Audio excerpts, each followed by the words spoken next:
Now let's upload your knowledge. Click on Knowledge from the sidebar. This is your agent's brain. Everything it knows about your clinic lives here.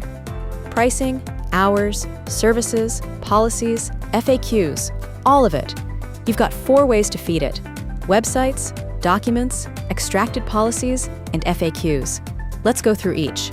Click the Websites tab, then Add Website. Paste your clinic's URL. If you want to crawl the entire website under this URL, then keep Crawl Linked Pages on the same site turned on. If not, then turn it off. Now click Add Website. OpusCall scrapes your site and indexes everything. Your agent now knows what's on your website. Click the Documents tab, then click on Upload Document. Drop in any PDF, policy sheet, or pricing CSV, insurance forms, treatment guides, intake forms, anything with text. OpusCall pulls the content out, indexes every paragraph, and your agent uses it during calls. Click the Extracted Policies tab. You don't have to do anything here.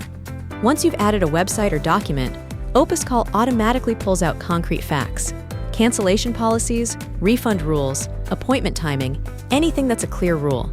Review what it pulled. If something looks off, remove it. If it's all good, leave it. Your agent uses these as hard rules during calls. Click the FAQs tab, then Add FAQ. This is for the questions your front desk hears every single day. Do you accept new patients? What insurance do you take? Do you offer Saturday appointments? Type the question. Type your exact answer. Group similar FAQs together so you can attach the right group to the right agent. Your agent answers these word for word. That's it. Now you've got tools, a number, and knowledge ready. Time to build your first AI receptionist.